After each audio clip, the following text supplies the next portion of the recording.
Welcome, everyone. I'm John Dichtel, President and CEO of AASLH, the American Association for State and Local History. And it's great to have you here for this exciting webinar, Change is Required, Bearing Witness, Truth, Trust, and Civic Engagement. And the webinar today is presented by museumexpert.org and sponsored by AASLH. And I want to thank Marsha, Semmel, and Avi Dechter and Walter Stavlots for creating this 3-webinar series. This is the third one. Our panelists this afternoon are going to reflect on changes that have happened in the field since they produced their chapters for the book Change is Required, which was published last year as part of AASLH's book series. And today they're going to bring sharp focus to this idea of bearing witness, truth, trust, and civic engagement. And they're going to look in particular at the question of, which I think has an obvious answer, should museums build trust by embracing difficult conversations? A complex answer, but I think it's obvious what direction we're moving in. It's a crucial question now because there seem to be more difficult conversations, more difficult histories on seemingly controversial questions and topics that museums and other history organizations are facing. And there are more and more of these by the week, it seems. And I won't state the obvious, except to state the obvious that this is happening in incredibly polarized times, politically and ideologically speaking. And in addition, historians, curators, other history practitioners are doing the best work our professions have ever done. Our work today is inclusive, it's holistic, it's nuanced, it's thorough, it's complex, it's fine-grained. And historical research and interpretation has never been so broad and so deep and so vigorous and really, really integrated into exhibits, park sites, programming that historical societies and museums are doing. But also going on in the background is the relentless approach of the 250th anniversary of the country coming up in 2026. So this adds a lot of energy to these questions of public trust and civic engagement. And from AASLH's point of view, we're really looking at the semi-quincentennial as a once-in-a-generation opportunity to share with people of all backgrounds and beliefs the entire sweep of our shared history. So a very, very holistic perspective on the past. And the reason to do that is to make progress together towards that idea of a more perfect union. So this is absolutely not the time to be less inclusive, to be less diverse or more homogenous. We don't want to shy away from controversy or to skirt around difficult history. So this is exactly the time when we should be making progress toward a reckoning with America's whole history. So I'm very pleased to turn over the rest of the introductions to our moderator today. I'll give her a quick introduction. So Marsha Semmel is co-editor of the book Change is Required, Preparing for the Post-Pandemic Museum, along with Avi Dechter and Ken Yellis. She's going to talk more about that book in a moment. Marsha is also the author of a book in 2019, Partnership Power, Essential Museum Strategies for Today's Networked World. She is today an independent consultant as well as an adjunct faculty member in the Bank Street College of Education's graduate program in museum leadership and a founding faculty member for SEMC, which is the Southwestern Museums Conference Executive Leadership Institute. And Marsha has had a very long career in museums. She led the Division of Public Programs at NEH. She was president and CEO at Conner Prairie and at Women of the West Museum. I'm sure I'm getting these all out of chronological order. She was also at the IMLS for more than a decade. She was director of strategic partnerships, deputy for museum services, and was acting director at IMLS. And so she has a very deep and wide knowledge of the field, and she will be moderating things today. So thank you, Marsha. Thank you so much, John. You know, my first museum job actually was at the Taft Museum in Cincinnati.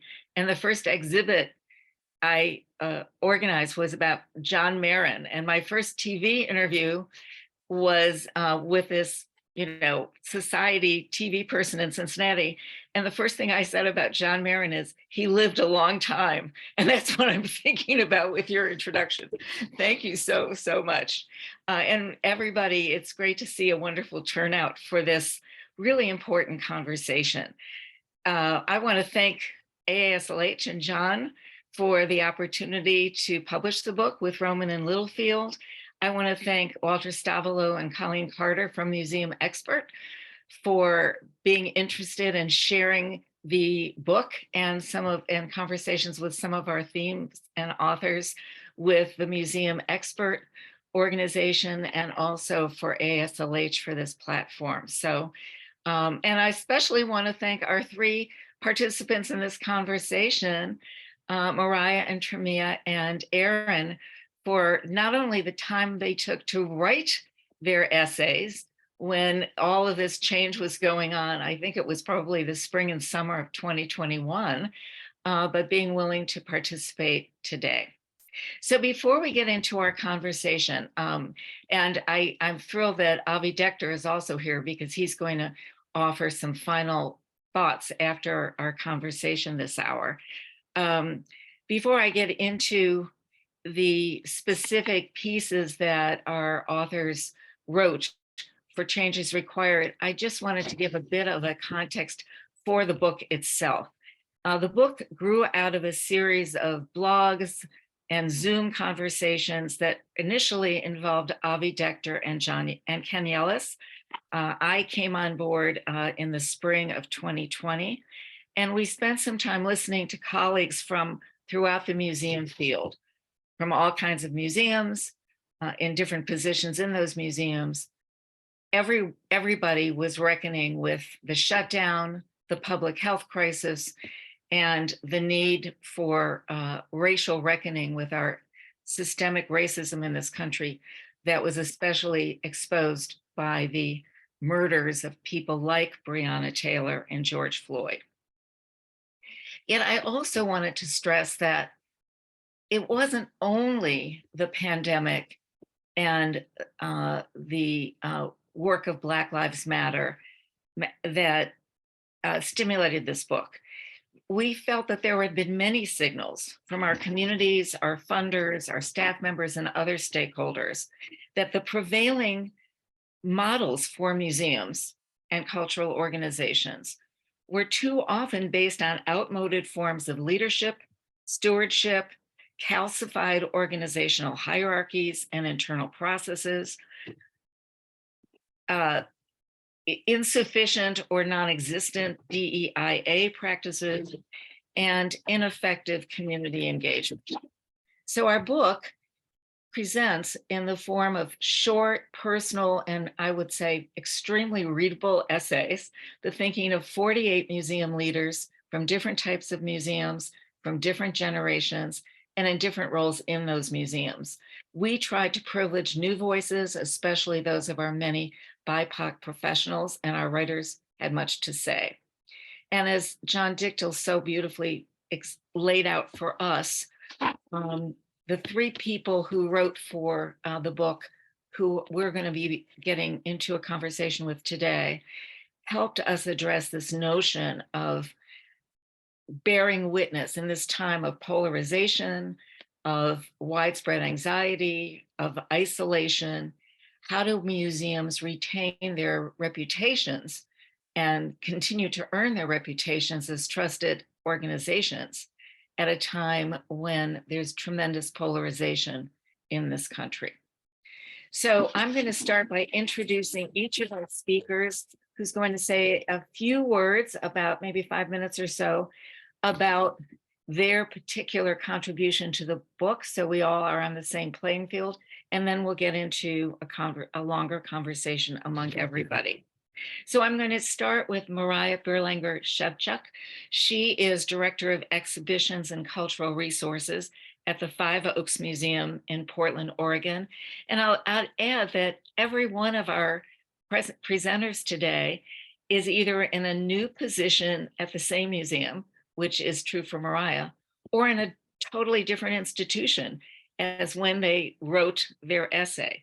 So we all know there's a lot of churn in our field, and we've got some living representatives of that today. So Mariah's piece for the book is entitled The Collective Collection, Active, People-Centered, and Collaborative. And Mariah, you start your essay with a quote, and it's a quote from an anti-government projection, that is a projection on a building in Santiago, Chile, in November 2019. And the quote is in Spanish, but you translated it for us. And in English, the quote says, "We won't go back to normal because normal was the problem." And in your essay, you link that to active versus lazy collections in our institution. So over to you. Thank you so much, Marsha. And hello, everyone. It's lovely to be here with you all. Yes, I can explain a little bit about myself and kind of where I come from, and then I can share more about the essay. Like Marsha said, my name is Mariah Berlanger-Shevchuk. I currently work at Five Oaks Museum, which is just outside of Portland, Oregon. I have had a career in museums ever since I started, left college, but I've wanted to work in museums my whole life, honestly. And I have done a variety of roles ranging from education and public programming to curatorial to now collections management. I will share, I've been a history curator before. I've been an educator. I have organized adult and youth and family programs, led many a school tour. I love museum work, and I love it best when people are involved. That's why I do this work, and that was really the driving force behind my collective collection essay. And I will also say that I have never worked in collections management before this current role. I started at Five Oaks Museum as the Cultural Resources Manager in January of 2020. That was quite an auspicious time to move. I moved from Los Angeles with my now fiance. We moved up to Portland and jumped right in, and then the whole world shut down. And so I did a lot of my collections management work without actually being involved with the real people too much that we were representing or that we were striving to represent. So I read a fabulous book called Active Collections. I would highly recommend that book for anybody who works in collections or interpretation or in a collecting institution, period. I think it's a really progressive and incredibly accessible way to approach collections management. And so I was really inspired by that in the early parts of the pandemic. And like Marsha said, we were writing our essays in like summer of 2021. So my museum is still not open to the public. We've been closed the entire time, but yes, I can provide the title and I can provide a link. Oh, someone else provided the link in the chat. There we go. Really recommend that book. It's really awesome. And it's a really quick read, honestly. It's like you can fit it in between your meetings. So the point of my essay is traces back to my work in Los Angeles that I was doing as a history curator and connects to what I'm doing here at Five Oaks Museum, which is about community exhibitions where we are working with community storytellers and curators to authentically and equitably represent their own histories and their own communities using the museum platform as the space to do that. Which was something that I was doing at a Mexican American History Museum in LA, and that I've really been able to take off running with here, despite not being open. We've done several online guest curated exhibitions that range from talking about hyper-local Kalapuyan indigenous history, which are the original caretakers of the land that our museum is on, spanning to a history about Native Hawaiians and their long-standing several centuries long history between the Pacific Northwest and the Pacific Islands, to even an exhibition about a 2016 student-led walkout protesting racism in a local school that ended up sparking the advent of ethnic studies in Oregon, which was the first state in the nation to adopt ethnic studies standards. So our guest curated exhibitions really run the gamut. And the kind of paradox of that is that our collection is hyper-focused on pioneer history. The Five Oaks Museum is a new museum in a sense, except that it's a museum with about 120 years of history behind it already. We rebranded in January of 2020 from Washington County Museum, which is the political boundary of the land that we represent, to Five Oaks Museum, which is named after a historic site nearby. But that means that I inherited a collection that has been accumulating pioneer history for like the last 100 or so years. And so we have really in the rebrand, we took a very values-based approach to how we do this work. We have 5 values: truth, land, body, community, and justice. And we really try to infuse those 5 values throughout all aspects of our work, ranging from how we organize our budget to our collections policies to our learning philosophy. We try to infuse it in all ways. And that's not to say that we get it right every single time, but that we are always striving towards reflecting those values in all aspects of our work. And so in my chapter of the book, I do talk about working with guest curators and also working to make our collection active rather than lazy, meaning really that our collection is actively serving our mission and helping us enact those 5 values rather than just serving as a resource drain or as a source of shame or something that is to remain hidden. And we're still actively working to identify those gaps in our collection and to really make it more of a people-centered and collaborative collection. So this chapter is as much a hope for me as it is an actual practice. And so I'm excited to be in conversation with Tramia and Erin as well today. Thank you. And I think that aspiration piece is really important, isn't it? Thanks so much, Mariah. So our next speaker is going to be Erin Mast, whose essay is titled On Bearing Witness. Erin, I think when she started writing this piece, was the head of Lincoln Cottage here in Washington, D.C., and she's now transitioned to Illinois as the president and CEO of the Lincoln Presidential Foundation. And so, Erin, the quote you cite at the beginning of your essay is from an early Star Wars movie, I think, because I've only seen the early ones, but I remember this quote.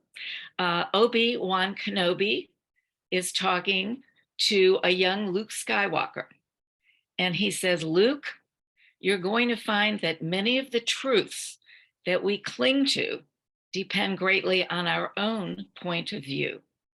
And you go on, Erin, to talk about the expectation that we have that museums are testifiers to what is real and true, even as we're in an age where we're awash in what you cite as a kaleidoscope of information and misinformation. Take it away. Thanks, Marsha. It's a pleasure to be with you all here today. And I'm delighted to join Tramia and Mariah in this conversation as well with Marsha and Avi and others. I'm not a huge Star Wars fan necessarily, which might be a surprise given that I chose dialogue between 2 main characters in a Star Wars movie as the start. But it felt appropriate because it's a cultural touchstone that a lot of people have some sort of connection with. Just as a lot of the subject matter that we cover in our institutions, it conjures up where you were maybe when you first saw it or heard about it or read about it or saw it referenced in some other form of cultural pop culture. So yeah, my essay on bearing witness really started from this perspective that how we process the world around us, how our ability to understand especially these nested crises that we've all been through in the past few years, is both enriched and confused by all this multiplicity of different viewpoints, and that we're all conditioned by our individual experiences and social situations. And so by starting with that and the idea that we're subjected to all this information and misinformation, what is our responsibility as museums and museum people to gather and preserve evidence, to identify what's authentic and accurate, what is not, and crucially, I think, to explain why we think so and to question that regularly. And a lot of this is even informed by my time at President Lincoln's Cottage, as you mentioned. So full disclosure here again, I wasn't a huge Civil War fanatic. That's not what I focused my study on in undergrad. I was focused on the history of social movements in the 19th century, but I had this incredible opportunity to be part of the President Lincoln's Cottage project when it was just getting off the ground. And I think an important part of that context is that it was at a time, one of several within our field, where we were asking those questions about, does this model of the historic house museum still hold, or do we need to change? And there was a conclusion by those within the organization I was with at the time that we needed new models. So President Lincoln's Cottage was specifically designed as a new model, this museum of ideas model, where yes, we had some collections, but the most, the primary collection was the historic site itself. It's very place-based in its approach to things. And it gave us sort of this freedom that we knew we were both trying a new model, but that meant that we were going to have to adapt it. So change and responsiveness became part of our work and how we did our work. And I think that the credibility we built over time, constantly pushing ourselves and pushing the model forward, set us up to be able to respond responsibly during the pandemic. And that's sort of one of the other points I'm making here, that in the essay, our ability to do the work that we're here to do, the research, the data collection, the service, the connections, that all requires continual investment and disinvestment in our capacity to adapt and change and do the work, whether it's history or science or art or all of the above, that a disinvestment of that actually leads to disinformation itself, that we ourselves become guilty of disinformation if we are not changing. Our visitors are coming with new questions, our communities around us are changing as well. And so we have to be outfitted to change. That's an important takeaway, I think, in my essay too.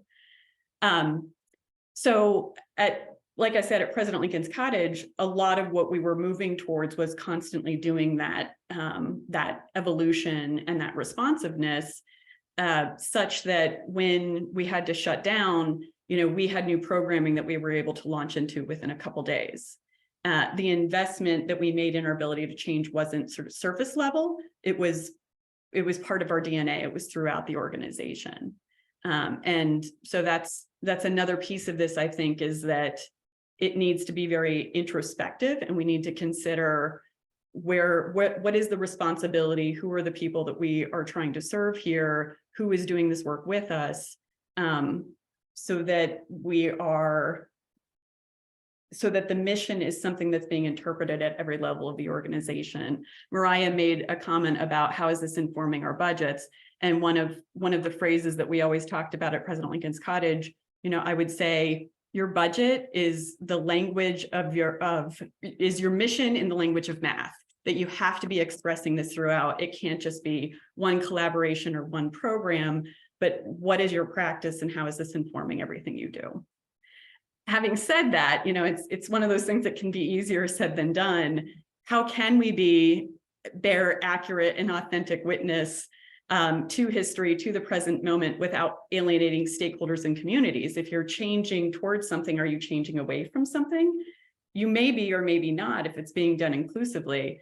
But I think one way that we can achieve this goal of public trust, of adaptability, is through the kind of meaningful dialogue that takes place at many of our sites and organizations, on site, online, informally and formally.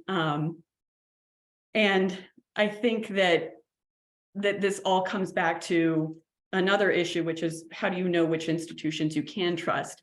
As a field, we have enjoyed this reputation as trustworthy institutions. And I think, one of the questions I pose in my piece is, have we proven we are worthy of that trust? If not, what is the work we need to do to make sure that we get there? I think that it's an imperative that we prove ourselves worthy of that trust each and every day.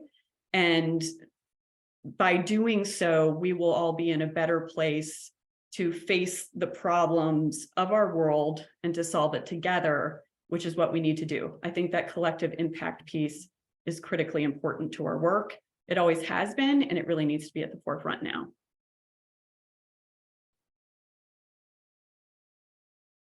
Thank you. Thank you so much. I took one phrase in your essay was about that lack of investment in change, and you basically said that could result in disinformation by neglect, which I thought was really interesting. So thanks so much. Well, let's hear now from Tramia Jackson. And I know, Tramia, you were once with the International Coalition for Sites of Conscience. When you wrote your piece for our book, you were the senior coordinator for the Science Research Mentoring Consortium at New York's American Museum of Natural History. And now you're the director of learning at George Washington's Mount Vernon. So really, in terms of big change, Erin went from Lincoln to Lincoln, even though she went to two very different organizations. Mariah went from a manager of cultural resources to a director of exhibitions and cultural resources.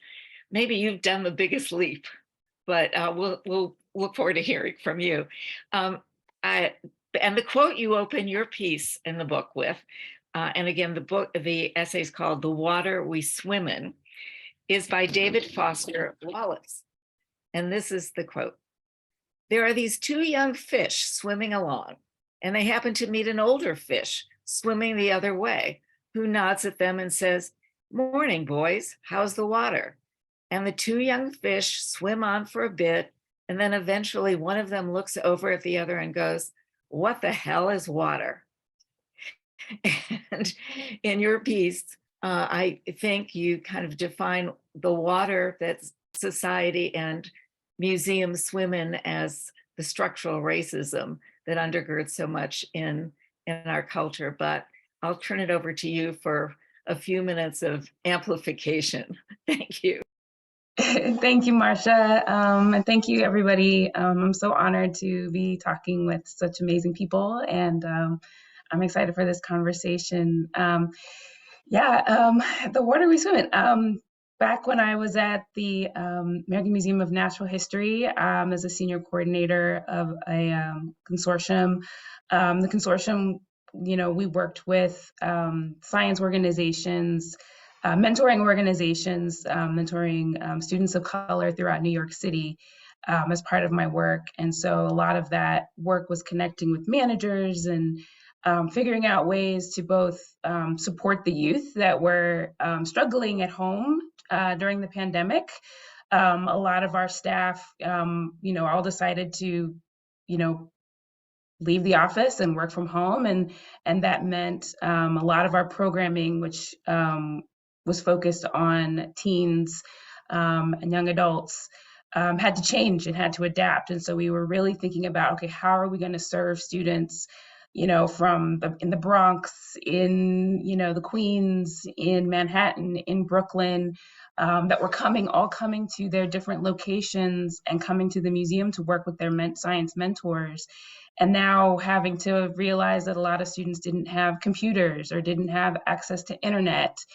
And how were they going to deal with this to be able to continue their research and their programming in their communities? And then on top of that, all of the program coordinators were also struggling and figuring out, like, okay, are we financially stable? Can we continue to serve our students? And the same was with the museum. And so at the same time we were working with our students and trying to serve them, our team at the museum, which were youth initiatives, were really realizing that our staff also have different levels of needs and different concerns, and we're all working together, but we don't realize that everyone's struggling differently, and that different policies that are happening in the institution are going to affect people right next to you differently. So, this was my opportunity of thinking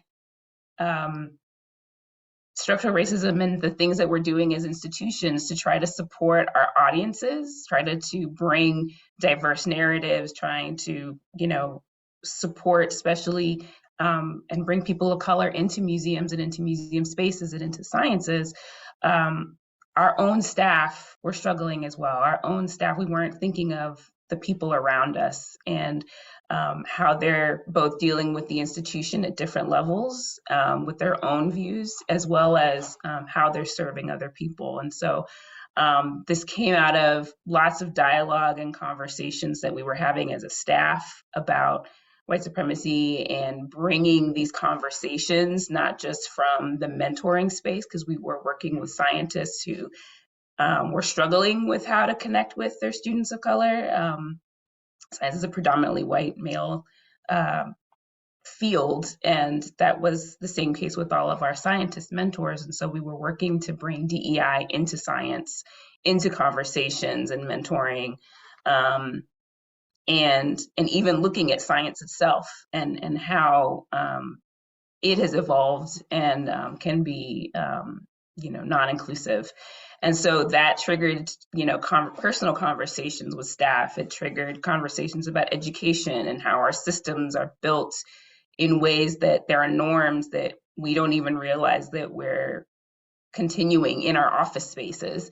And so that quote actually came from a meme or something that I saw on the internet, and was really just like, this really is everywhere and in everything.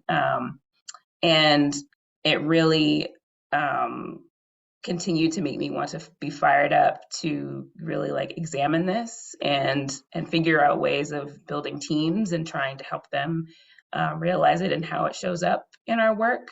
I ended up going from Sites of Conscience and bringing the work that I did with from Brown v. Board to Ferguson Project with youth around race, equity, and incarceration.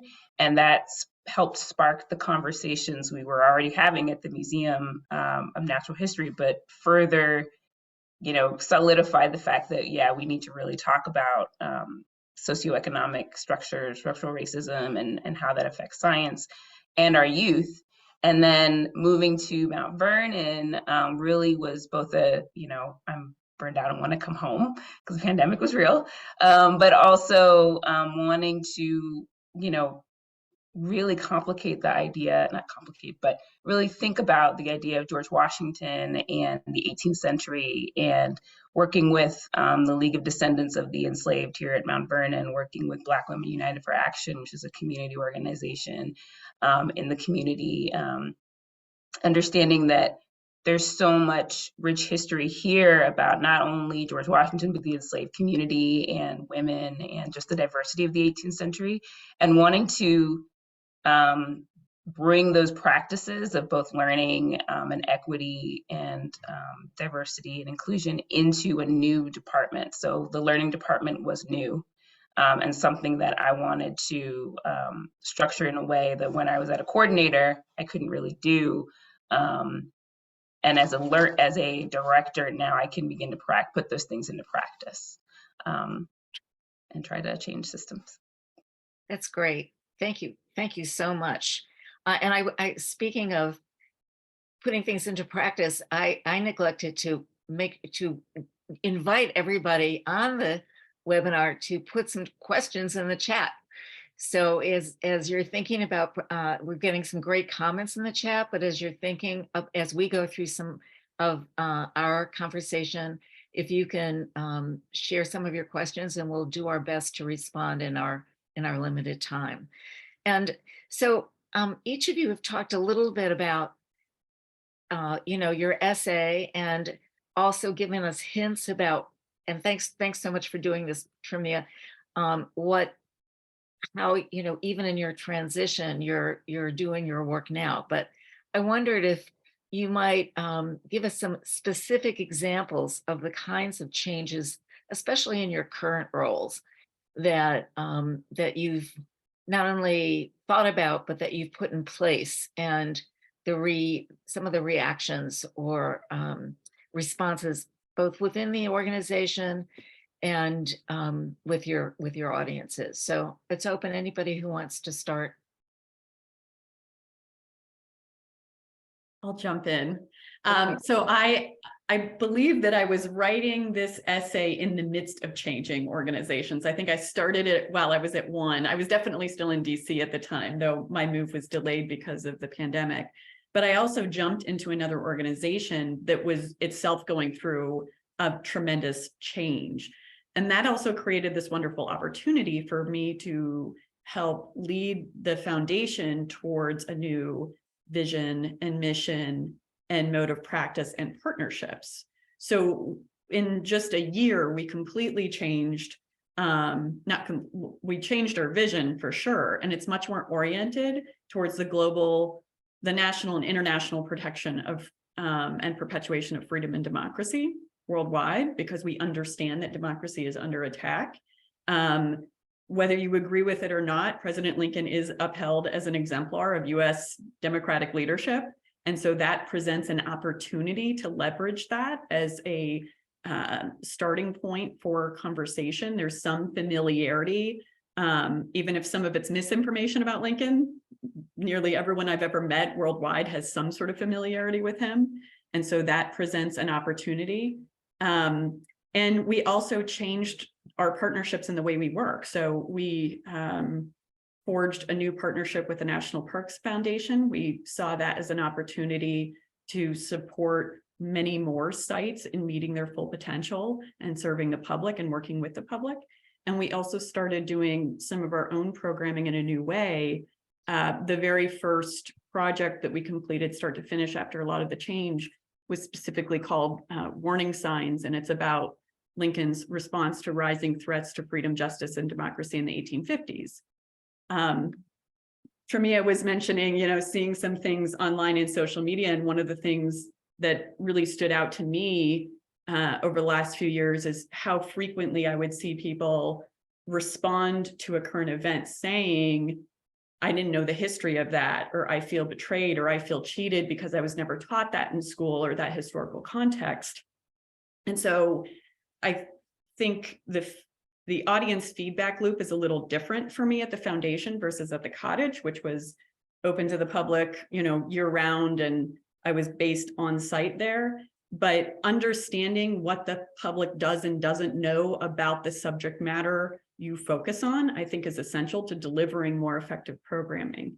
So I would say that's a concrete example of both. We completely changed a lot of our focus as an organization, and we started executing new programs in a new way. The first project we did was so successful, the Warning Signs project, that we got a grant to do a follow-up on the Lincoln's Lyceum address, which is all about trust in public institutions. And what have we seen recently but this tremendous erosion in public institutions, which quite honestly includes museums, which are often tied to government, I think. So as much as there's trust in individual museum institutions, I think that the erosion of trust in public institutions in general presents a different kind of challenge for us too. Yeah, and there's a similar erosion of trust in experts, however you define that. So Mariah, I think this question is for you. How can we begin these changes and conversations at a municipal local history museum? These conversations are important, but as a municipal organization, we do face that hurdle. And here you are, was it the Washington County Museum? Mm-hmm. Yeah, no, happy to jump in. Our legal name is still the Washington County Historical Society.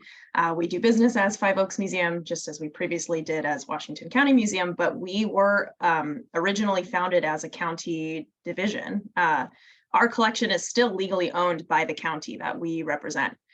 So it's a bit of an interesting setup that we have, and we definitely, I can say the museum changed its name and changed its values because we were so eroded in terms of public importance, public trust.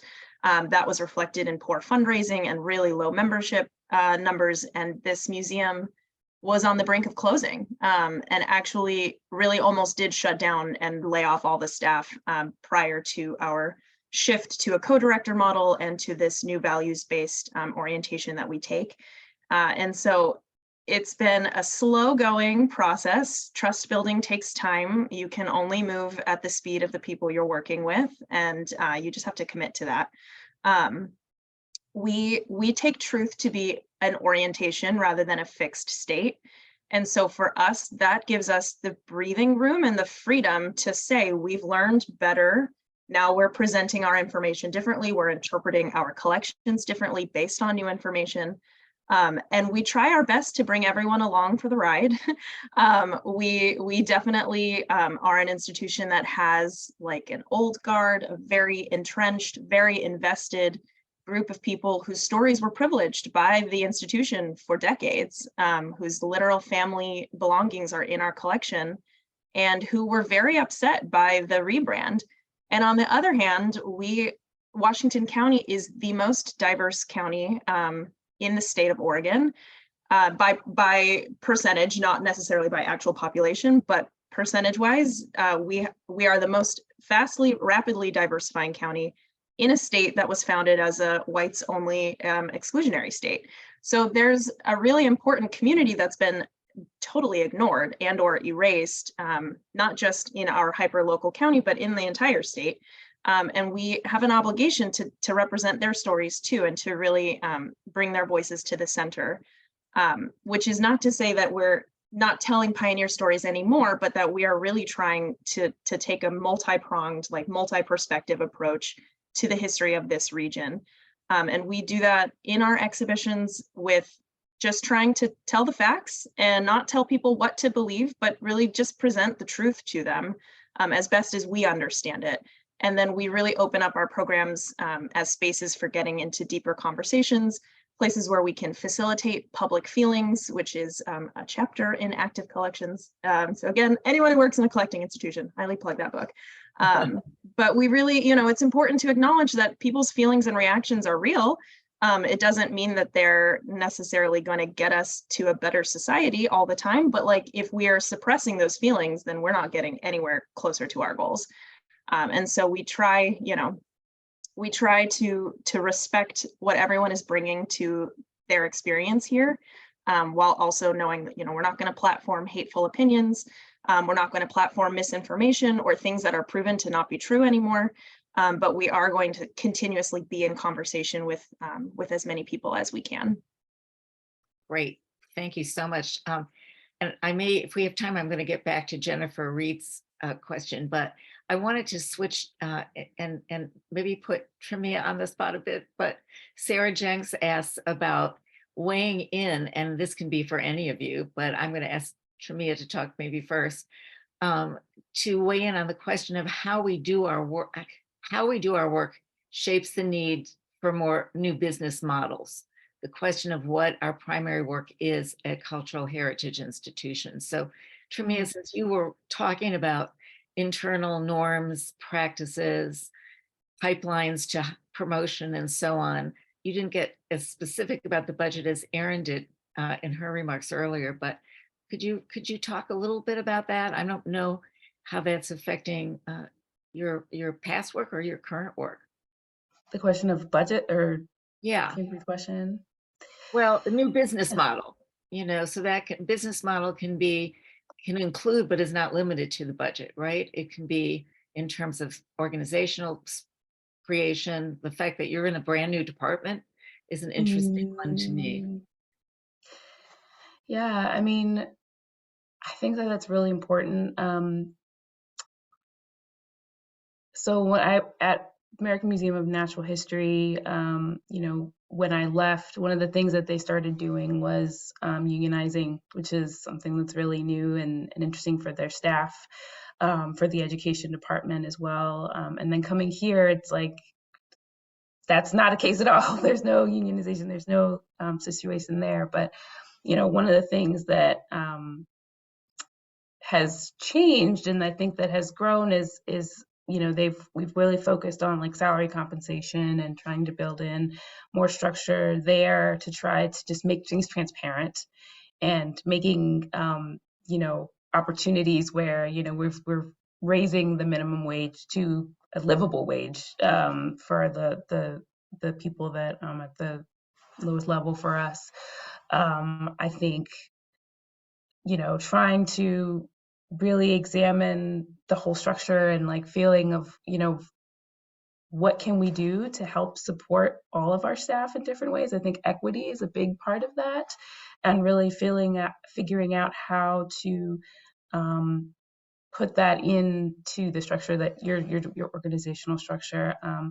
I'm really thinking about Mariah, you're saying about how trust and how, these relationships and these developments are slow and they go as slow, as fast as the people that you trust. And I think that that's what I've been finding, and especially in this new position, even though like before I was like, let's get this figured out now. And moving forward now in my new role, I'm really seeing the difficulty of that, and appreciative of the people that have come before me that have really tried to push, and that have really tried to make change. And then just seeing in leadership where there are areas to make inroads and make changes. I'm still I think I mentioned before we talked about this, I'm still struggling to really reconcile my essay with my current role right now and who I am. And so I'm really examining that and just like figuring out my own ways of how to make those changes and really think of ways to push in an institution like Mount Vernon. I think leadership is also a big part of that. I think what I wrote in my essay still holds, is that having a leadership makes that ability to move and make change possible. So yeah, I think that's where I'll stop. Well, thank you. No, I think each of you in one way or another talks about trust and transparency as being pretty essential inside and out. So anybody else want to comment on this business model notion and what you've attempted and how it's working? Yeah, Erin? I want to, one more thing on the trust transparency. I would also say that the follow through is super important there for credibility purposes. And I saw at both the cottage and the foundation, one of my roles is I'm the one with the most direct communication to the board. I'm answerable to the board. I have heard so many times over my career, colleagues at other institutions say, oh, well, we would love to do that, but we will never, our board would never let us. And I think that this is where dialogue is just another important facet of what we do. It's as much about working with the board on these things. I think I have been fortunate in having the ability at the cottage to help shape the board. We went from an advisory board to a fiduciary board when we transitioned to a co-stewardship site. So we had our own 501c3 separate from the National Trust. At the foundation I'm at now, there are some new board members we brought in, but it was largely board members who had been there for a long time. But this idea of active listening and being in dialogue with the board is essential, I think, to the board, having a level of trust in the CEO and the decision-making there that allows you to take risk. I mean, there have been times when I had board members tell me after the fact, this is certainly true of the cottage where I was for many years, where they said, we really weren't sure that that exhibit or that program or this idea was the right approach, or, the Home for Brave Ideas tagline, what does that really mean? But because we had built a track record demonstrating that we could do this and that this is what was needed and wanted with our communities that we were serving, and that we were seeing positive results from it, it allowed us to push the envelope that much more. So they were willing to sort of trust us that we could do something that they considered maybe a little risky, because we had essentially built that muscle memory, that ability to do that kind of work. In terms of business models, I think sometimes it's just tweaking an existing model that's there in order to have collective impact. So the foundation I'm at now, we split apart from one public-private partnership and joined ourselves into a new public-private partnership. I am one of those people who has always seen the value of public-private partnerships. I think that there are certain things that the government sector does well, and there are other things the nonprofit sector does well, and you can often find complementary ways of working together. And it might not be one mechanism or framework, it might be multiples, right? At the cottage, a lot of what we did was amplified or informed by the many different partnerships that we were able to have with institutions that were very different from our own, but we overlapped in certain ways that made our work flourish. And since Sarah is the one who raised the point, I will just plug, there are all these networks that have formed over the years for collective impact, and Educating for American Democracy is one of them. You might be frustrated within your own institution and your ability to affect change, but you can be part of this network or other networks in order to create societal change at a level that offers a measure of satisfaction and can feed into your arguments for change within your own organization too. Yeah, thank you. I mean, that's part of why I wrote the book about partnerships with all these case studies, because that looking at the borders of where your mission and goals intersect with another, and what can you do that is not mission creep, but is the one and the one makes three in terms of your impact and your influence. So thanks very much. Well, one more point on that, Marsha, is that Sure. sometimes it's where you overlap and sometimes it's, you know, you're passing the baton off. Like, this is where our mission ends and yours begins. But we're in this together. We're going to win this race. And, you know, it can be exhausting, emotionally exhausting work. And so being able to pass the baton sometimes is also necessary to keep going. Totally agree. And that's where, again, understanding that these partnership efforts require somebody whose job it is to wrangle that partnership and to keep the communication going across the two organizations, and to continually rethink what a good strategy or program might be. So, you know, I'm going to turn it over to Avi in a couple of minutes, but any of you want to give some pointers, especially around this issue of our museums when you're dealing with difficult parts of history?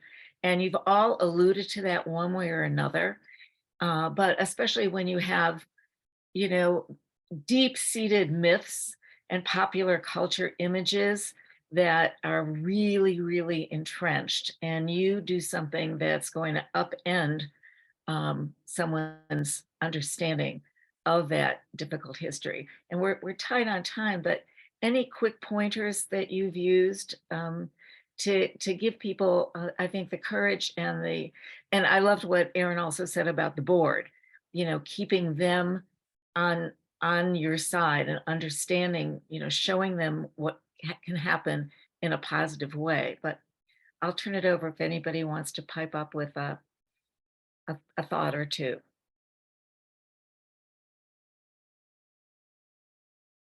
Anybody? Yeah, I can pipe in. I think there's a lot of there's books and stuff that I've seen out there about how to have conversations with people who hold very different views from you. And I think first and foremost, it's important to know yourself internally and be internally committed to why you want to even have that conversation. And just know you're probably going to have it several times over, and you're not going to win everybody over. But just remembering that this is changing hearts and minds work, and it's a lifetime of work. It's a lifetime commitment. It's not something that's going to happen in one exhibition visit or one program. Maybe it is if you're, maybe, but likely not. So just remember, internally stay committed. And I saw something in the chat about how do you get leadership to buy in, and I see someone else saying staff voices need to be heard genuinely, and I think that they're really interconnected. And I would just remind all of us as staff members and as leadership that we have power together, and that we, in my experience, being prepared to walk away if your leadership is being really icky about issues of race and representation. That is not always something that you can do, but again, I think it comes from knowing within why you're committed to this and letting that be your your guidepost in this really difficult work. Yeah, and I think, Erin, at one point, I don't know whether this was in your essay or in a conversation where you talked about opening minds being the first step to changing minds. Yeah, that's right, Marsha. And it's sort of this idea around shifting the perspective just enough so that someone might open up, so that it's not a combative conversation, but rather just shifting the perspective enough so that they can understand, oh, I can see where that viewpoint is valid, or where that evidence is important and might change perspectives on something as a first step towards that idea of changing hearts. For sure. Great. I'm turning it over to Avi, but I'm so taken by Mark Isaacson's question about the role of funders to support this type of work. I don't know if anybody has a 2-second, what other than more money to support this kind of work. Any other things you want to say about that before we'll turn it over to Avi? I'll just add that funders are a huge part of this work. They do a lot of, they can be a lot of a driver. I'll say that at the museum, the Natural History Museum, the funder was the one that helped everyone in the consortium continue their work. They continued the funding and said, we're not going to cut funding, continue to do whatever you need to do to keep your programs and fulfill your mission and support your students. And I think that went a long way to help with all of the programs and shift that focus. And I'll say that, you know, funder requirements, funder just ways of thinking of different ways of how we can share our resources with others through having funders doing different types of requirements, and not just a report, but like a video or a presentation or something, goes a long way as well. So I think that funders thinking of different ways to encourage equity, encourage inclusion, encourage ways of different ways of doing things is really powerful. Thanks so much. I would second that, and then just also add this idea of it could be hard to do our work when we are in one-year budget cycles. For example, if you're in a government institution and you don't know what you're getting in the next year, it can be hard to plan ahead. And a lot of funding cycles happen in similarly short-term timeframes. But as Mariah mentioned earlier, and Tramia was just alluding to, a lot of this work takes place over multiple years. And so multi-year commitment can be a really important, and I think sometimes overlooked way of sustaining change and really building trust over time. Great. Well, thank you. I'm going to turn it over to Avi. I could go on for a long time, but we're tight on time. So Avi, thank you all. And Avi, I'll let you offer your concluding words.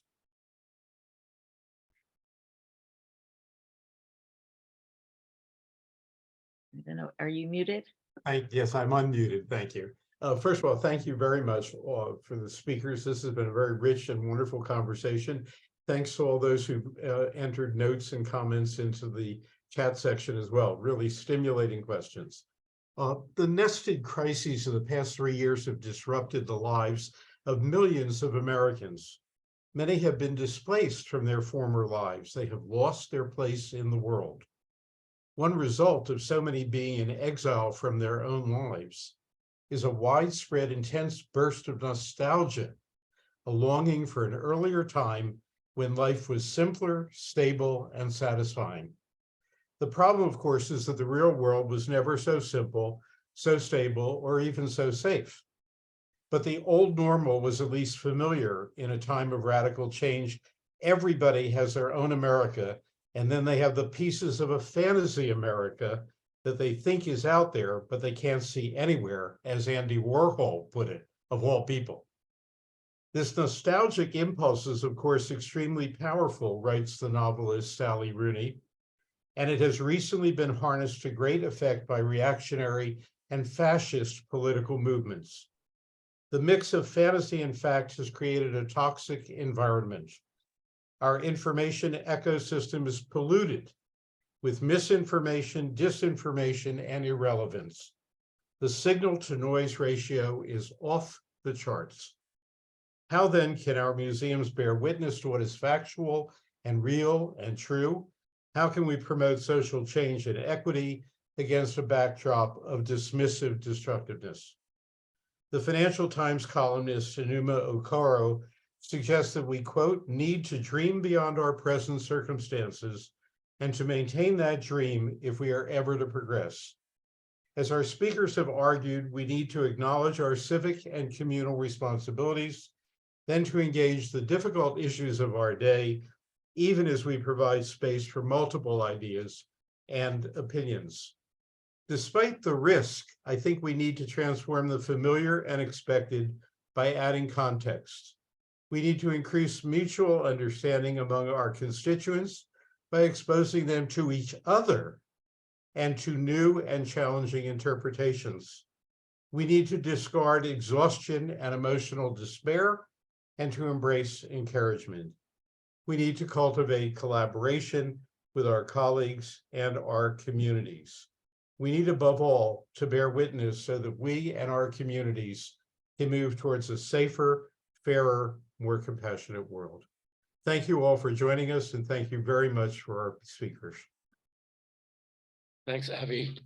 I'm Walter Stavros. I'm the founder and president of museumexpert.org, and very happy president today with a very rich conversation between our speakers. I'm so sorry that so far this is the last partnership that we do about this book, but I hope that in the future people who were involved in that will stick together and we come up with new ideas for conversations like this, because obviously it's very attractive to professionals all over when we look at the numbers of people attending today. And so I'm just going to end by, well, thanking everyone, thanking AASLH, thanking Marsha for moderating this, and Avi for his interesting conversations, our speakers, and the museumexpert.org team who put this all together as well. So just point in your agendas now that the next webinar will be on May 31st, and this is a sort of a review of what we did 2 years ago, when for the first time we brought together a number of CEOs from museums, asking them to talk about the way that they went through the pandemic, what happened, what they had to do to survive. And they were very candid in things that they had to say about how they had to let people go and what that all meant for the future, and how they probably would do different things in the future with different people. So now 2 years later, we're going to pick up a little bit of what that actually meant for them to reopen and rebuild, and how they actually work on build community inside of their organization to make sure that they are able to serve the missions and the visions that they have and serve the communities outside. Some things that we have touched on today as well. So point it in your agenda, make a mark, May the 31st, the next webinar for museumexpert.org. And so also, if you are interested in joining our team and volunteer, don't hesitate to contact us. We can still work with you for all these fantastic webinars and other programs. Thank you all. Thank you.